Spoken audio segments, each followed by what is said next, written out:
Yo, welcome back to another banger of a video with ya boy. Today I'm going to be going through the new beta changes for the upcoming update for FL Studio. I think it's called FL Studio 21. I'm not too sure. It's on version 20.99 now, so they're just kind of doing like the last couple of bug fixes now. I actually downloaded this like start of the week now, and I've been playing around with it a lot, and the changes are crazy. There's a bunch of new features to cover. There's 2 new plugins as well. There's a bunch of bug fixes with old plugins and old features as well. So I'm really excited to see FL Studio go into this direction now, because we're kind of adapting a lot of features from other doors like Ableton and Logic. So yeah, I'm pretty fucking excited, man. I can't wait to get the full version because it is still a bit buggy, but everything's improving the software, so I'm all for it. Before we get into the video, make sure to check out the description, check out all the boys from the label, check out our Discord, our website. As you guys know by now, we moved to Twitch for our live streaming, so we've been doing beat battles, feedback Sundays. We're doing like sample flip challenges now. I'm hopefully gonna do a new segment every Wednesday where you guys submit loops to me in our Discord, and then I just cook up with them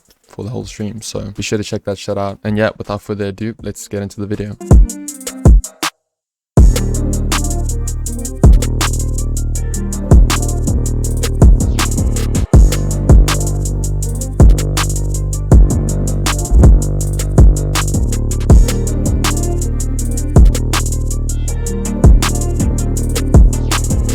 So the first feature I want to cover is the browser feature, because we've been waiting on a browser feature that actually works. I don't know what was going on with FL Studio's old browser feature, but it was just up to shit. I don't know how else to explain it, but they definitely changed up a lot. So for example, you can type in kick and then every single thing labeled as kick will pop up like a normal browser feature should. So well done FL Studio for that. Another thing you can implement is tags, which is pretty cool. And with the new tag system as well, you can actually look up any VST that you have downloaded. For example, I typed in fresh air, so I have the VST3 over here and the normal VST that I can just drag onto my mixer track. Another thing you can do is actually type in the manufacturer of the plugin. So if I were to type in waves, usually all my waves plugins would pop up, but I don't know why for some reason, but I only get the wave shell, so I can still drag that in and select my wave plugin. But yeah, you get the gist. You can type in Xfer to get Serum. You can type in Valhalla to get all their delays and reverbs. It just helps all around with workflow in general. Another thing you can start doing is actually favoriting your sounds. So as you can see next to your sound name, you have this little star icon. You can just select that. Let's actually select a couple so I can show you guys how it works. Then you can go to this icon over here at the top right, and as you can see, all your favorites will be there. So it's just kind of nice to have your go-tos, you know, in a separate folder without actually making a folder for it. Really handy. I'm going to be using this every fucking day. I can promise you that much. And then lastly, I don't think this is as important as the other features, but you have a little preview menu at the bottom with a waveform that you can kind of just click to get a preview sound. And then you also have a volume slider at the bottom. The next feature I'm going to cover is another long awaited feature we've been asking for, and that is fade controls and automatic crossfading in the playlist. As you can see, we got a couple of new settings at the top of our playlist, and the one far left is your fade editing controls. So now when I drag in a loop for a beat and I want to have like a switch up section, maybe just something that goes into a different loop, I can just start by enabling the setting at the top left, and then as soon as you drag a loop over another loop, as you can see, the crossfade setting kicks in. And then over here you can set the in and out fade for your crossfade, and you can also tweak around with the gain option over here. Same thing applies if you only have one audio clip onto your playlist. You can just enable the fade controls, and then as you can see at the top left you have a little fade in slider, a gain setting, and also at the end you have a little fade out slider. But I think the most interesting part of this feature is the sound design aspect of it. So now I can drag in an 808 and a kick and straight up just drop it on top of each other, and you've got a new sounding 808. And you can really start experimenting with this and kind of designing your own drum kit out of like recycled sounds basically. So for another example, I can put a hi-hat on top of a clap and I've got a completely different sounding clap.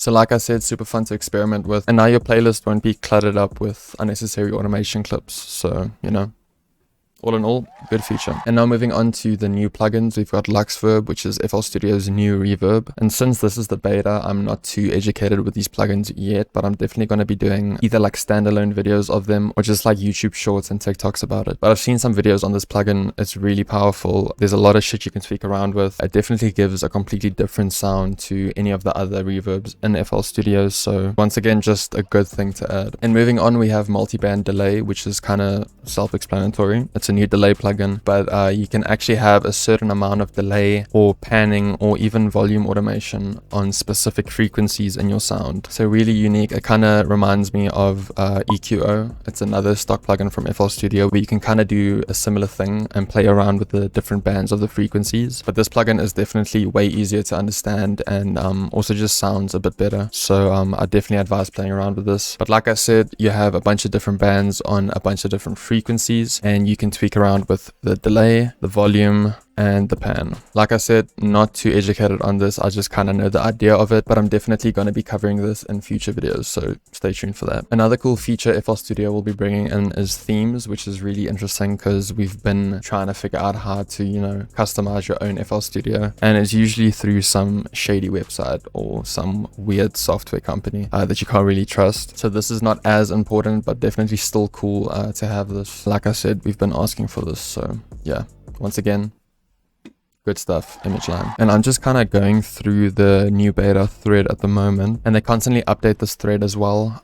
So I definitely advise just checking it out. But looking at it today, they added a bunch of new bug fixes of old plugins and just like old faults they had. As you can see, there's a shit ton of bug fixes. I'm not going to be going through all of them right now, but I think, as we all know, as FL Studio users, there's always bugs to be fixed. Shit just crashes, plugins don't work. We're unfortunately like used to it by now, so I'm really glad they're starting to actually like initiate changes to all those bugs. Besides bug fixes, there's a couple of new extra features that I don't think a lot of people really cover or know about. I think this one could be pretty huge for sessions. Put undone recordings in the recycle bin by default, otherwise they will be lost, which I know for a fact. I've done this too many times where I record an artist and I Control-Z or I delete it by accident. But yeah, once again, not really super important stuff, but you know, just a bunch of small tweaks that would just overall help with workflow and just, you know, using the software. And then lastly, I think one of the more bigger changes that I'm excited for is the M4A compatibility with FL Studio, which is huge because if you guys don't know, that is the iPhone voice memo recording file. So if you have a Mac and you have an iPhone, it's as easy as recording a voice memo of an idea or maybe recording a grand piano or something like that and just sending it through to you, airdropping it, and you can just drag it into FL. But I think that is about it for the video. I hope you guys enjoyed. I hope you guys are as excited for this update as I am. If you guys haven't gotten the beta yet, I highly recommend you guys checking it out. A bunch of game changes for sure. Like I said at the start of the video, be sure to check out the description, check out all the boys in the label, check out the Discord, the Twitch, the website. Like I said in all my other videos as well, we've got a bunch of kits coming out now. The website is packed with free kits. There's a bunch of paid kits. We dropping kits now every 2 weeks, I think. So yeah, just check out all the socials, keep in touch, and yeah, I'll check you guys in the next one.